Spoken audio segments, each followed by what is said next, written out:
It's World Juniors. Canada just won tonight. Oh, Canada. That's right. Eskokes. Oh, Canada. What do you say? Korchinski, Del Mastro, Doc, and Allen, they all win gold with Canada overtime game there. Nice to see those guys. That's a second gold medal for Ethan Del Mastro, so good for him.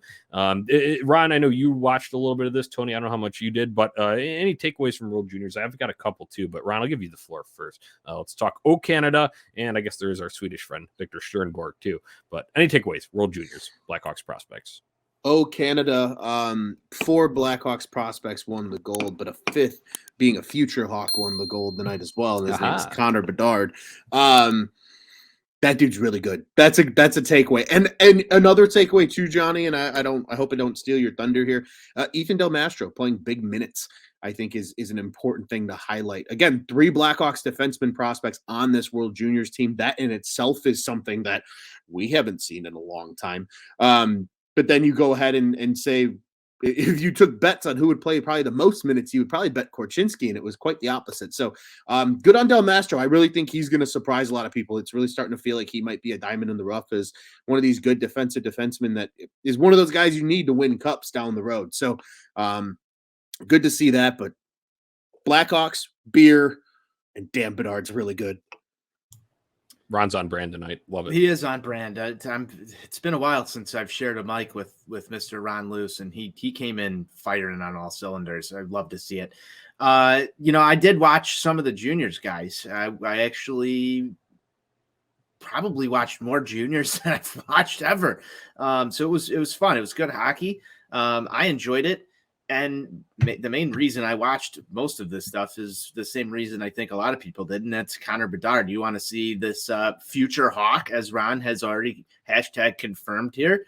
It was just, I go back to the game that Canada played against Germany, and they were up by 9 goals entering the third, and just watching how some of those young guys on Team Canada, when you list off some Hawks prospects there as well, just work together. And you like to see these guys develop on a team with each other and play at the highest stage that they can possibly play at right now. It was just good hockey. I think, overall, there was one man that stole the show, and we all know who that is.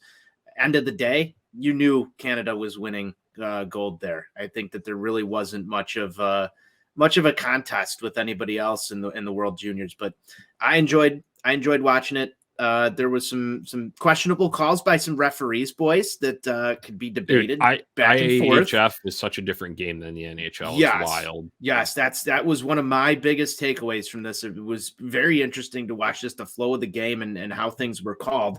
But Johnny, I'll let you touch more on that because I've been talking for a minute now. Yeah, that's going to be 2 for blowing hot air into the mic, Tony.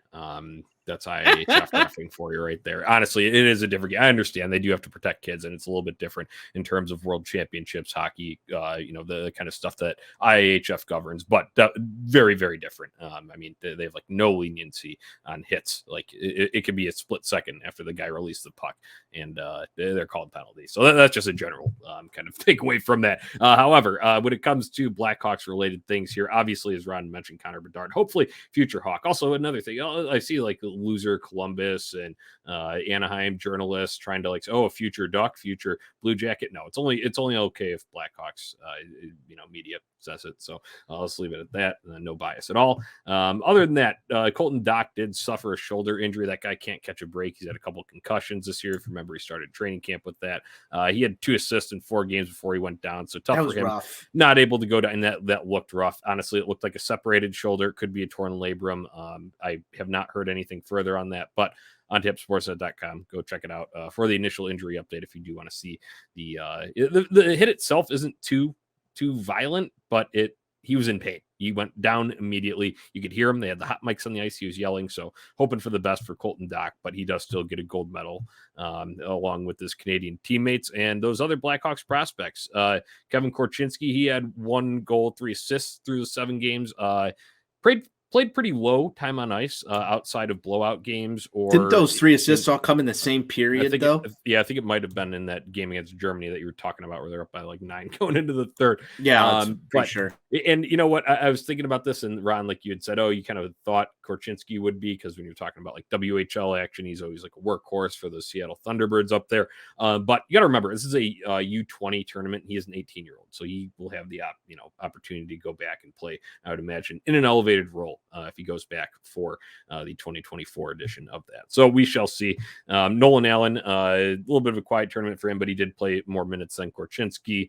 2 points through the 7 games, 1 goal and an assist. And then Ethan Del Mastro, nice little surprise there. I mean, I'm not too shocked, because he was a late add to that tournament, the 2022 tournament, which was then, not too long ago. It was held in August because they had the COVID postponements and stuff. But he played heavy minutes. He played on Canada's top pair with Zellweger, who was definitely their top D-man. But Ethan Del Mastro, a nice kind of defensive complement to Zellweger's offensive game. So I enjoyed watching him. He plays a heavy game. That'll be fun to watch him fully unleashed and outside of the IIHF rules. So hopefully he's a guy that can develop hopefully a little bit quicker than some of the other defenseman prospects we've seen in the system. He finished with 3 points, all assists through those 7 games. All right, our Swedish friend, Victor Sternborg, captain of Team Sweden. He had 2 points in 7 games, and one of them was, I believe, a short-handed, I want to say, or no, it was an overtime goal, right? But that was, a tough end for Sweden. They lost in an absolute barn burner in the bronze medal game against the Americans today. No points for Sternborg in that one. He reminds me, he's, going to be I would say, third line type of guy if he does make it to the show. That's just kind of his game. Plays a lot of forechecking. He even played on the third line for Sweden's team there, but I think he knows his role. So that was just something. It reminded me a little bit of a Michael Frolik-ish type. That would kind of be a little bit of comp that I would give there. I wouldn't say exactly the same, but in terms of role usage, that kind of stuff, that's where I stand on World Juniors.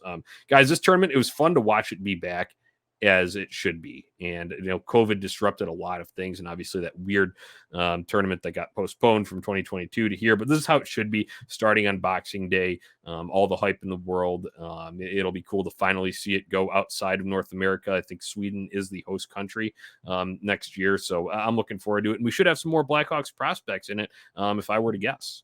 Yeah, and Johnny, I think outside of Blackhawks prospects being participants in the tournament, we get to look forward to some morning hockey during the holidays because of the time difference in Sweden. So there's nothing better than waking up, making some eggs and bacon, and watching some IIHF World Junior hockey during the holidays. It just hits some kind of way, Johnny. Yep, absolutely does. Drop a little Baileys in that coffee, Ooh, Ron. Yeah. Yeah, a little Baileys in the coffee, a little champagne in the orange juice. It's like obviously that's like one of our things, but when you think about it, it's the perfect timing because nobody knows what to do in between that week between Christmas and New Year's, right? So what better way to spend it than just watching hockey all day? And like you said, Ron, that will quite literally start all day because it'll be morning next year. I still enjoyed it when they were, a few of them, I guess the early games started at like noon when they had 4 games a day going on, but that was a perfect way to spend it. So I'm glad there were plenty of Blackhawks representatives there. So.